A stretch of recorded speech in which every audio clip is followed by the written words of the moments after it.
Bismillahirrahmanirrahim. Assalamualaikum warahmatullahi ta'ala wabarakatuh. Alhamdulillah Rabbil Alamin. Wassalatu wassalamu ala asyrafil anbiya wal mursalin wa ala alihi wa sahbihi ajma'in. Alhamdulillah, with the grace, the mercy and the love of Allah subhanahu wa ta'ala, we continue our da'wah through Positive Islamic Psychology Life Coach Training Program. Inshallah, over time, over the 600 plus videos that we have in Islamic motivation, coaching, mentoring and counseling, you can pick 30 and join us to become a certified Positive Islamic Psychology life coach to help your mosque, your NGO and so on. So I have given you some idea about the transformation that we need to do in terms of the self, family, ummah and global. And what is important is that I'm doing research on Islam Heart of Love, where we integrate the teachings of the metaphysics of Islam in terms of consciousness, mind, body, heart and cult research and all the other areas.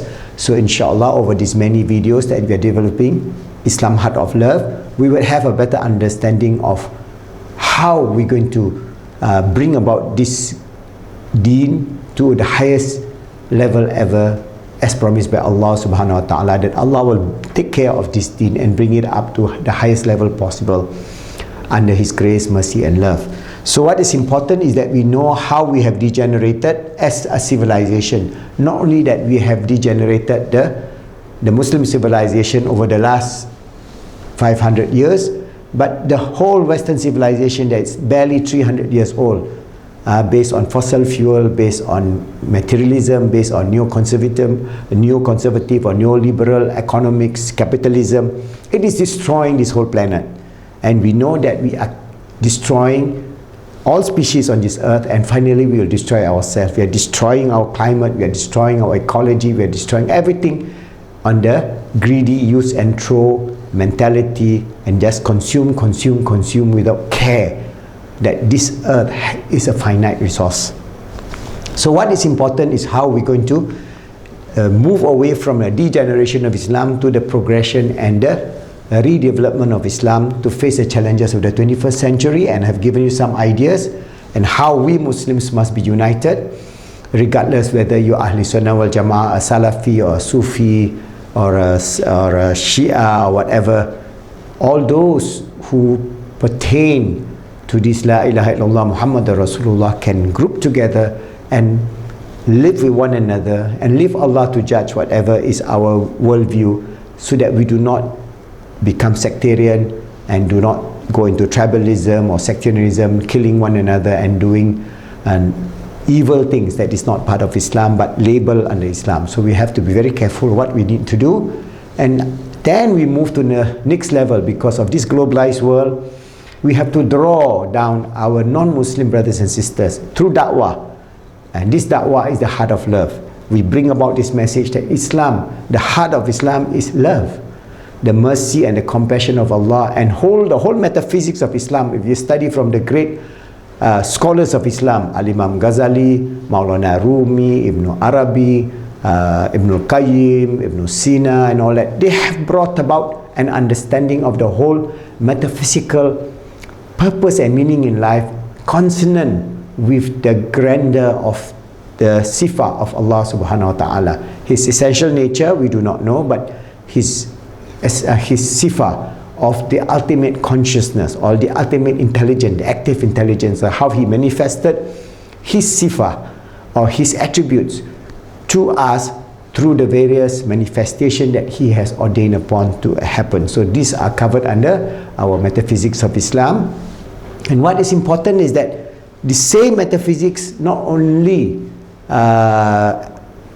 is for the Muslims, but is for the non-Muslims. So the purpose and meaning in life, whether you are a Muslim or a Hindu or you are an atheist or an agnostic, you still have the same basic fundamental question of your very being. Why are you on this earth? Your very existence and who you are. So this existential question is always impinging on us, because we have this consciousness about wanting to know who we are at the ultimate level, and wanting to know our meaning and purpose in life. So when we bring to this understanding, then we bring the Quranic and the teachings of Holy Prophet Muhammad sallallahu alaihi wasallam, the Sunnah, as well as all the teachers, the great teachers before Rasulullah, because Islam is a single deen.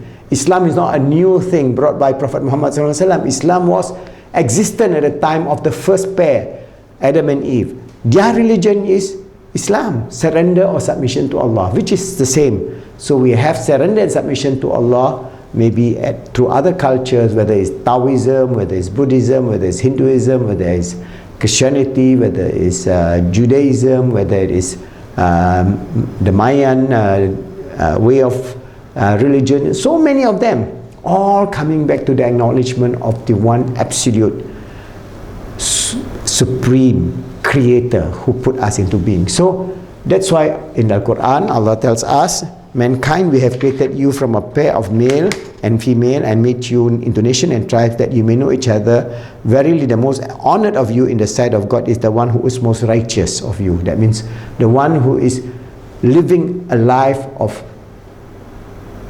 Iman, Islam and Ihsan for the Muslims, and the one who is leading a life of mutual cooperation and care and love. Alright? So, and Rasulullah also says in Bukhari, none of you will have faith until he loves his brother as what he loves for himself. So, we will not be believers if we don't love our brother. Not only our brothers in terms of Muslims, but our brothers and sisters who are the brothers and sisters in humanity. So, we must learn to live and love each other as human beings. Alright? And verily the believers are like a structure, each part strengthening the other. So we are like a structure. And then Allah tells us in Al-Quran also, and hold firm to the rope of Allah altogether and do not become divided. So for Muslims, we must hold together. And also for humanity, we must hold together, because if we don't hold together, we will destroy this earth, because we only have one planet Earth.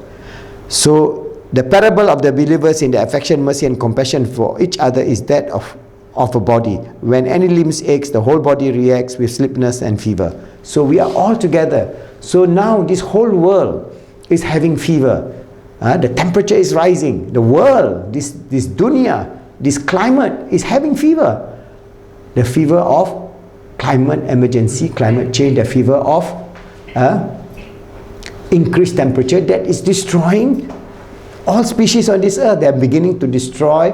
We are going through the 6 mass extinction. We are destroying the ice in the Arctic and Antarctica, and we are having all kind of challenges that will affect the very nature of this earth. So this earth is having fever, and we have to cool down this earth. How to cool them?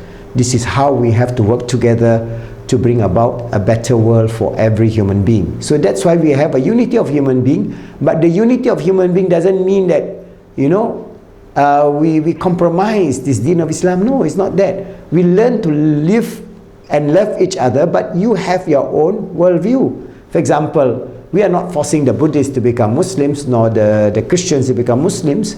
We have our worldview, but we can acknowledge their worldview. We can acknowledge their way of life as long as it's consonant with the greater good, the universal good. So, for example, God has created us to be His vicegerent on earth, to strive in unity with all human beings, to make ourselves good. So, this is a universal value. If we make ourselves good, insofar as taking care of this earth, planting more trees, for example, reducing single-use item, for example, taking care of the environment, taking care of lowering the crime rate, taking care of making sure that everybody have food, to help the poor, the needy, the sick. So many of this wonderful way of life of making ourselves good, and then help others to be good. So what we do is that we as a community, for example, like I'm in Malaysia, we have communities of many religions.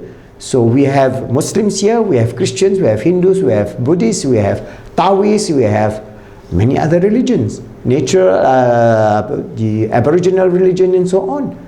So we have to bring all together to make this earth a beautiful earth, that full of peace, full of justice, full of balance in terms of ecology, a sharing economy where everybody has their fair share of the good that Allah has ordained upon on this earth. So we help others to be good, and we make the world good. So, I mean, ecologically beautiful, pleasing to all God's creature. That means we take care because we are given this consciousness and the free will to understand the magnitude of the integration of all systems. We are the only creature.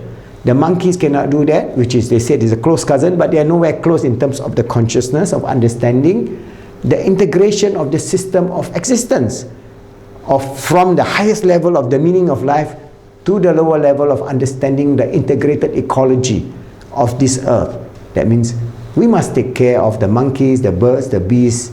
All of this creature is dependent on us, of how we shape the ecology of this world, but we are shaping it in the wrong direction. We are destroying them. Every day more than 200 species are dying because of the 6 mass extinction, because of climate change, because of melting of the ice, because of the acidification of the ocean. So many because, but it's all integrated into one system, a balanced, just system, where Allah subhanahu wa ta'ala tells us in the Surah Ar-Rahman that He has created everything in just balance, that we have to maintain that balance and do not let it go haywire. Do not let this climate crisis, ecological disaster, temperature rise to take over until all these species that is dependent on us die. When they die, we die. As simple as that.